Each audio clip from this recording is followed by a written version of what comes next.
Hello everyone, আমি আবার চলে এসেছি আপনাদের সামনে জেট কিংয়ের তরফ থেকে। এখন দাঁড়িয়ে আছি মারোয়ারি বাগান 223-এর পল্লী পূজা মণ্ডপের একদম সামনে। কিছু চমক আছে আপনাদেরকে আমি দেখাবো অবশ্যই। তার আগে আমি একটু এই পুজো কমিটির সদস্যের সাথে একবার একটু জেনে নেব এই বছর তারা কি চমক দিতে চলেছে। দাদা, আপনাদের এই বছর চিন্তা ভাবনায় কি উঠে আসছে? এই বছর আমাদের চিন্তা ভাবনা উঠে আসছে, আমরা হচ্ছে 47তম বর্ষে পদার্পণ করছি। এবছর আমাদের ভাবনা হচ্ছে পুনরায় আবার ফিরে আসার কথা। আচ্ছা, এই অতি মহামারী যে করোনা এসে যেভাবে সারা বিশ্বকে স্তব্ধ করে দিয়েছিল, যেভাবে রোজগার রুজি সব বন্ধ হয়ে গেছে, আমরা পুরো ঘর ঠাস হয়ে গেছে। যে শ্রমজীবীরা রোজগার করে খেত তারা একদম গৃহবন্দী। সেই সিস্টেমটা তাকে আমাদের প্রথম দিন, তারপর আস্তে আস্তে আনলকটা কীরকম হয়েছিল তার কিছুটা দেখাবো। তারপর আমরা আস্তে আস্তে কীভাবে আবার জীবিকায় ফিরে এসেছি সেই জিনিসটা আমরা মানে এনারা এবছর পুজোর মধ্যে দিকে পুরো কোভিডটার পুরো যে আমরা প্রথম থেকে ঘরবন্দি থেকে এবং তারপরে যে আমরা উন্মুক্ত বাতাসে বেরিয়ে এসেছি সেই পুরো ব্যাপারটা তারা কিন্তু ধাপে ধাপে তুলে ধরছে। আসুন আপনাদের ভেতরে আমি কিছু চমক দেখাবো, যেটা আমি অলরেডি দেখে এসেছি, বাট আপনাদের এবার দেখাবো। সেটা হচ্ছে কিন্তু খুদে শিল্পীদের দেখাবো। আসুন দেখা যাক। দেখতেই পাচ্ছেন এখান থেকে আমরা যাচ্ছি। এখানে বিভিন্ন রকম সরঞ্জাম প্যান্ডেলের রাখা আছে, সেটা আস্তে আস্তে সেট করা হবে। এখন অবধি কাজ চলছে পুরো দমে।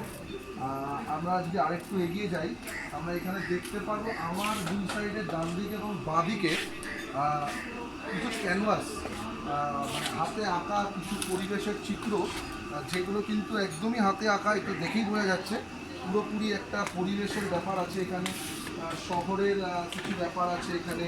এটা আমাদের কাজ চলছে। আমরা আস্তে আস্তে আরেকটু ভেতর দিকে চলে যাব। যে চমকটা আপনাদের বলছিলাম, যেটা আমি এতদিন কভার করছি বাট আমার চোখে এখন অবধি পড়েনি, সেটা হচ্ছে শিশু শিল্পী। শিশু শিল্পীরা এই মণ্ডপের মধ্যে যেরকমভাবে তারা আনন্দের সহিত কাজ করছে, আপনাদের সামনে সেটাই তুলে ধরবো। এই এই সেই চমক। আমি ক্যামেরাম্যানকে বলবো একবার আসছে। এইটা হচ্ছে সেই চমক।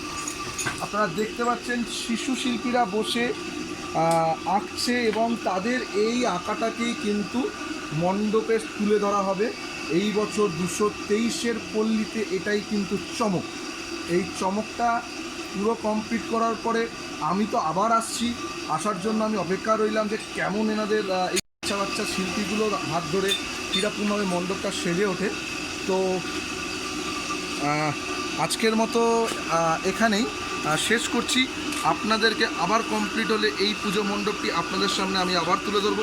স্বরূপ চ্যাটার্জি, ক্যামেরাম্যান বিবেক ঠাকুরের সাথে জেটকি।